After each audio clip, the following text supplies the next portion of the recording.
Party కార్యాలయం ఏర్పాటు సాకుతో 17 ఎకరాల విలువైన ప్రభుత్వ భూమిని కొట్టేసేందుకు యత్నించిన వైకాపా చర్యలకు ప్రభుత్వ అధికారులు అడ్డుకట్ట వేశారు. గుంటూరు జిల్లా తాడేపల్లి మండలం ఉండవల్లి బోటియార్డులో నిర్మిస్తున్న వైకాపా కార్యాలయ భవనాన్ని సిఆర్డీ అధికారులు కూల్చేశారు. అత్యంత విలువైన ప్రభుత్వ స్థలం అక్రమార్కుల చేతిలోకి పోకుండా కూటమి సర్కారు కాపాడింది అంటూ ప్రజలు అభినందిస్తున్నారు. వైకాపా అధికారంలో ఉన్నప్పుడు పార్టీ కార్యాలయ నిర్మాణానికి 2 ఎకరాల భూమిని కేటాయించింది. తాడేపల్లిలోని జగన్ క్యాంపు కార్యాలయానికి వెళ్లే దారిలో బకింగ్హామ్ మెయిన్ కెనాల్ పక్కనే ఉన్న జలవనరుల శాఖకు చెందిన స్థలాన్ని తమకు అనుకూలంగా మార్చి తక్కువ ధరకే కొట్టేసింది. సర్వే నంబరు 202/A1లో ఉన్న ఈ భూమిలో ఇప్పటి వరకు బోట్యార్డు ఉండేది. బోట్లకు అనుమతి ఇవ్వడం, బోటు మరమ్మతులు వంటివి ఇక్కడ జరిగేవి. ఆ భూమిని లీజు విధానంపై 33 ఏళ్లకు వైకాపాకు అప్పటి అధికారులు కేటాయించారు. ఈ ప్రాంతంలో ఎకరా మార్కెట్ ధర 5 కోట్ల నుంచి 8 కోట్ల వరకు పలుకుతోంది.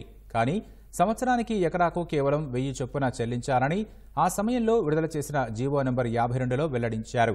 ఈ జీవోను ఈ ఏడాది ఫిబ్రవరి 16న విడుదల చేశారు.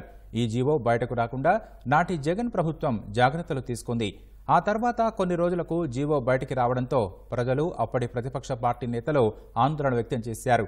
కేవలం నామమాత్రపు ధరకు అత్యంత విలువైన స్థలాన్ని అప్పటి వైకాపా నాయకులు అధికారాన్ని అడ్డుపెట్టుకుని కొట్టేశారని ప్రజలు ఆరోపించారు.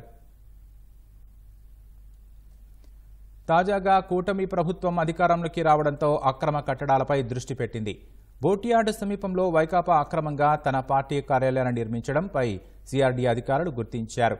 అక్రమ నిర్మాణంపై అనుమతులు చూపించాలంటూ 4 రోజుల క్రితం నోటీసులు జారీ చేశారు. దీంతో న్యాయస్థానాన్ని ఆశ్రయించిన వైకాపా నేతలకు ఊరట లభించలేదు.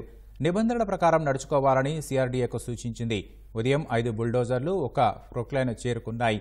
వైకాపా అక్రమంగా నిర్మిస్తున్న కార్యాలయాన్ని కూల్చివేస్తున్న సమాచారాన్ని వైకాపా నేతలు తెలుసుకునే లోపే అధికారులు తతంగాన్ని పూర్తి చేశారు. కేవలం 2 గంటల వ్యవధిలో అక్రమంగా నిర్మించిన భవనాన్ని నేలమట్టం చేశారు. ఎలాంటి అవాంఛనీయ సంఘటనలు జరగకుండా భారీగా పోలీసులను మోహరించారు.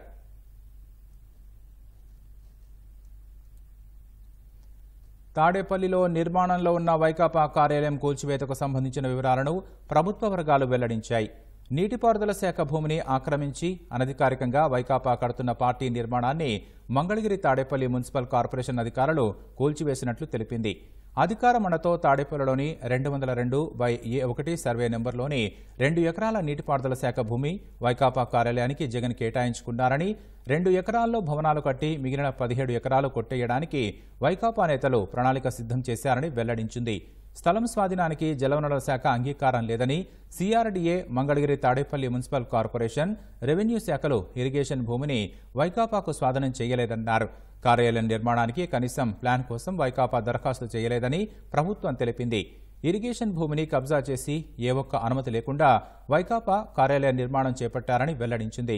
వైకాపా కబ్జాలు, అక్రమ నిర్మాణాలపై చర్యలు తీసుకోవాలని తెదేపా గుంటూరు జిల్లా ప్రధాన కార్యదర్శి పోతినేని శ్రీనివాసరావు సిఆర్డీఏ, ఎన్టీఎంసీ కమిషనర్లకు ఫిర్యాదు చేశారని వెల్లడించింది. అక్రమ నిర్మాణాలను న్యాయస్థానం ఆదేశాల మేరకే కూల్చివేసినట్లు ప్రభుత్వ వర్గాలు చెబుతున్నాయి. చట్ట ప్రకారం నడుచుకోమని న్యాయస్థానం ఆదేశాల మేరకే వ్యవహరించినట్లు వెల్లడించాయి.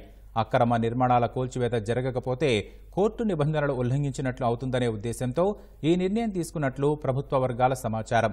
జలవనరుల శాఖ భూమిని వైకాపా పార్టీ కార్యాలయానికి ఇవ్వడం కుదరదంటూ ఈఎన్సీ నారాయణ రెడ్డి ఇచ్చిన లేఖను ప్రభుత్వ వర్గాలు బయటపెట్టాయి.